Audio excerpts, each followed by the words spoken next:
Phoenix பறவை போல் மீண்டு வர தயாராகி கொண்டிருக்கும் மீனராசி அன்பர்களே, உங்கள் ராசிக்கு 4ஆம் இடத்துல குரு சுக்கிரன் இந்த கிரகச்சேர்க்கைங்க செல்வ செழிப்பை கொடுக்குற இந்த 2 கிரகச்சேர்க்கைகள் சேருது. இது கொடுக்கும் அற்புதங்கள் என்ன ஏதுன்னு தெளிவாக பார்த்துருவோம். முதல்ல உங்கள் ராசி அதிபதியோட இன்னொரு செல்வத்தை கொடுக்குற கிரகம் சேருது. நிறையா செல்வத்துக்கு அதிபதியாக தான் செல்வம், மன மகிழ்ச்சி, கல்யாண யோகங்கள், குழந்தை வரப்பு எல்லாமே இவங்க தான் பார்ப்போம். முதல்ல புதுசாக பார்க்குறவங்க சப்ஸ்கிரைப் பண்ணிக்கோங்க. கேள்விகள் சந்தேகம் தான் பார்த்துட்டு கமெண்ட் பண்ணுங்கள். நான் உங்கள் ஸ்ரீ சுபம் விஜயகுமார். ஃபஸ்ட்டு விஷயம் உங்கள் ராசிக்கு நான் பேச போகிறதுங்க, பண வருவாய் அதிகரிக்கும் காலகட்டம். சில காலமாக பார்த்திங்கன்னா பணம் இருந்தும் செலவாயிட்டே இருந்தது. கையில் காசு தங்கலை. இந்த மீனராசிக்கு கொடுத்த பணத்தை வாங்கலை, ரெஸ்பெக்ட் கம்மியாகிட்டே இருந்தது.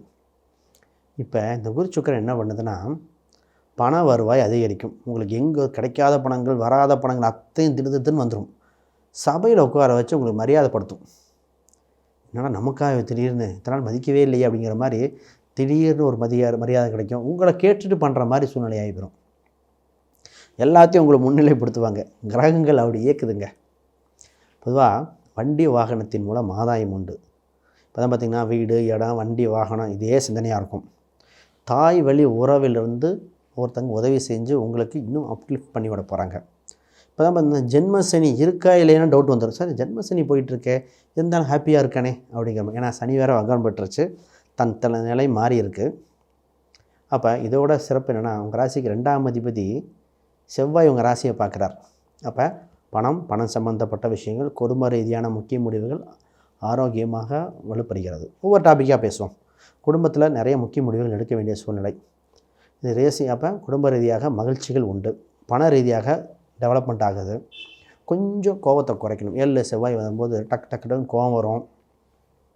பிடிக்காதவங்க பேசும்பொழுது கொஞ்சம் பொறுமையாக விட்டு கொடுத்து போயிடணும். உங்கள் ஃபஸ்ட்டு நினைக்கணும், உங்கள் தகுதி உள்ள ஆளான்னு பாருங்கள். தகுதி உள்ள இல்லாத ஆள்கிட்ட ஏன் டைம் வேஸ்ட் பண்ணுறீங்கன்னு சொல்லிட்டு ஓகேன்னு சொல்லிட்டு அடுத்த வேலையை பார்த்துட்டு போயிட்டே இருக்கணுமே தவிர இந்த நேரத்தில் டைம் வேஸ்ட் பண்ண வேண்டாம். ஏன்னா 7 செவ்வாய் இருக்கும்போது அது செவ்வாய் 2ஆம் அதிபதி புதன் வீட்டில் எதிரிங்கிற வீட்டிலேருந்து பேசக்கூடிய சூழ்நிலையாக போயிடும். இப்போ 5ஆம் அதிபதி ராசியில் இருக்குது. குரு அதிசாரமாக வந்து கொஞ்ச நாள் பார்க்க போகுது. குழந்தைகளால் சந்தோஷம். குழந்தைகள் தான் உங்களை சப்போர்ட்டு.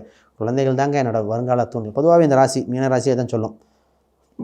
தன் தாத்தா அது மூலம் பெருமைப்படுத்திக்கும், தன் குழந்தைகளால் அங்கீகாரப்படுத்திக்கும். இந்த ராசி தான் உயர்ந்ததை விட தன் குழந்தைகளால் உயர்ந்துடும். அந்த மாதிரி இந்த ராசிக்கு பொது தன்மையாக தான். இப்போ குழந்தைகளால் சந்தோஷம். சரி, இப்போ வேலைக்கு போகிறவங்களை பற்றி போவோம். பொதுவாக அவங்க ராசிக்கு 6ஆம் இடத்துல கேது பகவான். இப்போ சூரியன் அங்கே போகுது. வேலை செய்யும் இடத்தில் புதிய சட்டத்திட்டங்கள், சட்ட நுணுக்கங்கள், ரூல்ஸ் அண்ட் ரெகுலேஷன் எல்லாம் மாறுதுங்க. இப்போ வேலை செய்கிற இடத்துல கொஞ்சம் கண்ணும் கருத்துமாக கணக்கு வழக்குகள் கவனம் தேவை. உங்களுக்கு கீழே வேலை செய்கிறவங்க கரெக்டாக வேலை செஞ்சு அவங்க பண்ண மிஸ்டேக்கு நீங்கள் பொறுப்பேற்றுக்கிற மாதிரி ஆயிரும். அந்த விஷயத்தில் இதே கம்ப்யூட்டேஷனில் பார்த்திங்கன்னா நீங்கள் செஞ்ச வேலைக்கு இன்னொருத்தர் அங்கீகாரம் எடுத்துகிட்டு போயிடுவாங்க. அப்போ கீழதிகாரிகள், கீழே வேலை செய்யக்கூடிய நபர்கள் உங்களை ஏதோ ஒரு விஷயத்தில் ஓவர்டேக் பண்ணிட்டு போயிடுவாங்க. உங்கள் வேலைக்கு நீங்கள் அத்தாரிட்டி கொண்டாட முடியாமல் போயிடும். இது விஷயத்துக்கு கவனமாக இருந்துக்கணும். இதில் கேர்ஃபுல்லாக இருந்துட்டால் மற்ற எல்லா விஷயமும் கரெக்டாகிடும். இப்போ தான் பார்த்திங்கன்னா புது சீர்திருத்தங்கள், கணக்கு வழக்குகள் எல்லாமே மாறும். திடீர்னு தான் ப்ராஜெக்ட் மாறிச்சு சார், வேறு ஊருக்கு மாறுறேன், வெளிநாடு பயணங்கள் உண்டு, கிளைண்ட்டு மாறி இருக்காங்க. ஆக மொத்தம் ஏதோ ஒரு மிகப்பெரிய மாறுதல் உண்டு. பட் பயப்படுற மாதிரி இல்லை.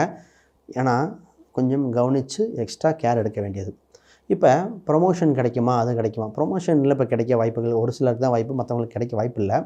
பட் ஜாப் ரீதியாக அது அப்படியே அதே மாதிரி பயணிக்கக்கூடியது. எந்த இம்ப்ரூவ்மெண்ட்டும் இல்லை, மைனஸும் இல்லை, அது மாதிரி பயணிக்கிறது. பட் ப்ரெஷர் இல்லை. ஆனால் இப்போ தான் என்னென்னமோ புதுசாக லேர்ன் பண்ண வேண்டிய சூழ்நிலை. இப்போ பிஸ்னஸ் பண்ணுறவங்களை பார்ப்போம். பிஸ்னஸ் பண்ணுறவங்களுக்கு என்னென்னா, குரு மற்றும் சுக்கரன் 2மே இருக்குது. பணம் ஃப்ளோட்டிங் இருந்துக்கிட்டே இருக்கும். வர பணத்தை இன்னொருத்தவங்க கொடுத்துக்கிட்டே இருக்கிற மாதிரி இருக்கும். அப்போ இங்கே தான் கவனிக்கணும். என்னடா வருமானம் வந்துக்கிட்டே இருக்குது, வேறு பக்கம் போயிட்டே இருக்குது அப்படிங்கிறது. இப்போ தொழில் ரீதியாக நல்ல முன்னேற்றம், நல்ல வளர்ச்சி உண்டு. இன்வெஸ்ட்மெண்ட் பண்ணிக்கிட்டே இருக்கிற மாதிரி இருக்குது. குறிப்பிட்ட பணம் இன்வெஸ்ட்மெண்ட்டை கரெக்டாக கேர்ஃபுல்லாக பார்த்துட்டு டிஸ்கஷன் பண்ணணும். இந்த நேரத்தில் கணக்கு வழக்குகள் பார்க்காம இன்வெஸ்ட் பண்ண தோணிடும். 3ஆம் இடம் தான் கணக்கு வழக்குகள். அது நேராக பார்த்திங்கன்னா 10ஆம் இடத்துல கணக்கு வழக்கே பார்க்காது. டக்குன்னு பப்ளிசிட்டிக்காக, விளம்பரத்துக்காக. இது ஆல்ரெடி ஃபினான்ஸ் சம்மந்தப்பட்ட டிரான்சாக்ஷன் பண்ணால் அந்த டாக்குமெண்ட்லாம் இப்போ எங்கே வச்சேன்னு தெரியாமல் இருக்கும். புதிய மொபைல் ஃபோன் இதாகிடுச்சுங்க, மொபைலில் தாங்க இருக்கும்பாங்க. ஆன்லைன் கொஞ்சம் சர்வர் கிராஷ் ஆகிடுச்சு எங்கன்னு தெரியலம்பாங்க. இந்த விஷயத்தில் மட்டும் கவனமாக இருந்துட்டால் தொழில் ரீதியாக டெவலப் பண்ணிடலாம். அப்போ ஒரு பேக்கப் எடுத்து வச்சுட்டு பண்ணணும். திருப்பி ஏன் சொல்கிறேன்னா, மீன ராசிக்காரங்க செய்யும் தொழில் சம்மந்தப்பட்ட டாக்குமெண்டேஷன் ஒரு பேக்கப்போ ஒரு ஜெராக்ஸோ எடுத்து வச்சுக்கோங்க. இதை வச்சுக்கிட்டிங்கன்னா அதுக்கப்புறம் வளர்ச்சி தான். நிறைய விஷயங்கள், நிறைய முதலீடுகள் வருது. இப்போ பார்த்து பார்ட்னர் வரேன்பாங்க. சார் பார்ட்னர்ஷிப் வரேன், பண்ணிக்கலாம், நான் முன்னாடி நான் பண்ணித்தரேன்.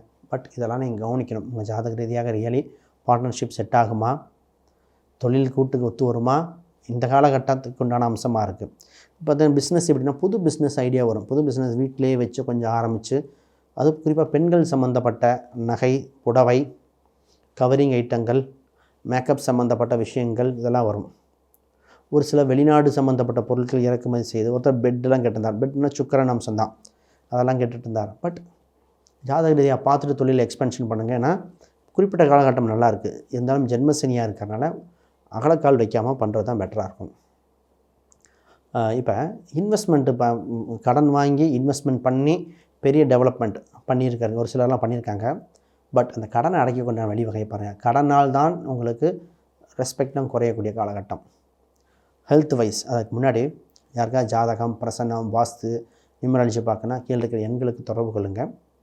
ஹெல்த் வைஸுங்க, பொதுவாகவே ஹெல்த்தை கொஞ்சம் பார்த்துக்கணும். இப்போ தான் குரு என்றைக்கு உங்கள் ராசிக்கு 4ஆம் இடத்துல வந்ததோ அப்போ தான் உடல் எடை, உடம்பு சம்மந்தப்பட்ட ஒரு பல மாற்றங்கள். ஒரு சிலர் உடம்பு அதிகரிச்சுதும்பாங்க, ஒரு சிலர் கொலஸ்ட்ரால் அதிகரிச்சிருது, ஒல்லியாக தான் இருப்பாங்க, கொலஸ்ட்ரால் அதிகரிச்சும்பாங்க, சுகர் சம்மந்தப்பட்ட அதிகரிக்கிறதுங்கிறாங்க. ஒரு சிலர் தாயின் உடல்நிலை தொந்தரவு. ஆக மொத்தம் ஃபேமிலி ரீதியாக மருத்துவ செலவு மாறி மாறி குரு கொடுத்துக்கிட்டே இருக்கார். இப்போ ஹெல்த் வைஸ் கொஞ்சம் கவனிக்கணும். ஹெல்த்துக்கு உண்டான பரிகாரம் உண்டு, அதெல்லாம் பண்ணி தான் ஆகணும். அது என்னென்னா, பொதுவாகவே ஜாதக ரீதியாக பார்த்து கொடுக்க வேண்டிய பரிகாரம் உண்டு. இப்போ தன்வந்திரி மந்திரம் கொஞ்சம் பண்ணிக்கங்க. குரு பகவான் வழிபாடு கொஞ்சம் இதாக இருக்கும். ஜென்ம சனி எப்போவுமே நெகட்டிவ் தாட்ஸை கொடுத்துருது. ஃபஸ்ட்டு இது மீண்டு வந்துட்டிங்கனாலே பெட்டராகிடும். அதனால் பாசிட்டிவ் மைண்ட் செட்டாக நீங்கள் மாற பாருங்கள். எல்லாமே நன்மைக்கு, எல்லாமே நடக்கும், நல்லது நடக்கும் அப்படிங்கிற மாதிரி சிம்பிள் அறிவிச்சுன்னா, சனிங்கிறது பழமையான முன்னோர்கள். அப்போ ஏதோ திதி கொடுத்தல் இந்த மாதிரிலாம் இருந்தால் அதெல்லாம் கொடுத்துட்டு வந்தாலே பாதி ப்ராப்ளம் சால்வ். ரைட். மாணவர்களுக்கு பெட்டர், 4ஆம் சுக்கிரன் மாணவர்களுக்கு பெட்டராக இருக்கும். வண்டி வாகனம் சம்மந்தப்பட்டு வண்டியில் போயிட்டு வர்றது, டீச்சர்களோட இப்போ தான் நல்லா இருக்கும், சப்ஜெக்ட் நல்லபடியாக புரிகிற காலகட்டங்கள். மாணவர்களுக்கு கோல்டன் டைம். ஆனால் இன்னும் ஒரு சிலர்லாம் பார்த்திங்கன்னா வெளிநாடு சம்மந்தப்பட்ட மீனராசி வெளிநாடு இடமாற்றங்கள், பயணங்கள் அடிக்கடி இருக்கும். அதன் மூலம் ஆதாயம் இருக்கும். இப்போ தான் பார்த்திங்கன்னா 8ஆம் அதிபதி நாளில், இப்போ தான் 8ஆம் இடம்னா பிரச்சனை, 4ன்னா வீடு, வீடு சம்மந்தப்பட்டதாக ஒரு பிரச்சனை கொண்டு வந்திருப்பாங்க. இந்த வீடு 6 அடி முன்னாடி வந்துருச்சு, 6 அடி உள்ளே வந்துருச்சு, எங்கள் இடத்துல இருக்கோ இல்லையா டாக்குமெண்ட் தூக்கிட்டு அவர் அளந்துட்டுருப்பானுங்க. இல்லை டாக்குமெண்ட் சம்மந்தப்பட்டது கொடுங்க, நாங்கள் வெரிஃபை பண்ணணும்னு கேட்பாங்க. இப்போ தான் ஒருத்தர் வீடு வைக்க போகும்போது அப்போ 1000 கேள்வி கேட்பாங்க. முன்னாடி மூலப்பத்திரம் கொடு. பொதுவாக இந்த வீடு, வண்டி சம்மந்தப்பட்ட 1008 விஷயங்கள் கேள்வி கேட்க போகிறாங்க. உங்கள் 4ஆம் இடம் தாயை குறிக்கும். தாயை சம்மந்தப்பட்ட ஹெல்த் வைஸ் மட்டும் அந்த மருத்துவ செலவு சின்ன சின்னதாக வர காலகட்டம். இந்த குரு சுக்கிரன் பொருளாதார ரீதியாக, கல்வி ரீதியாக, வேலை ரீதியாக, தொழில் ரீதியாக எல்லாம் கொடுத்துட்டாங்க. பட் உங்கள் தாயின் உடல் உபாதைகள், வீடு சம்மந்தப்பட்ட விஷயங்கள்லாம் கவனிச்சுக்கணும். பொதுவாக இந்த ராசி பார்த்திங்கன்னா அந்த கையெழுத்து போட்டு மாட்டிக்கும், ஜாமீன் போட்டு, செக்லிஃப் கொடுத்து, இந்த மொபைல் ஃபோனில் ரெக்கார்டு பேசுகிற ரெக்கார்டாகி, எப்போவுமே இந்த விஷயத்தில் கவனமாக இருக்கணும். தெரியாத ஆட்களுக்கு உறுதி கொடுக்க வேண்டாம். தெரிஞ்சவங்களுக்கு, ரொம்ப நல்லா நல்லவங்களாக இருந்தால் மட்டும் கொடுங்க.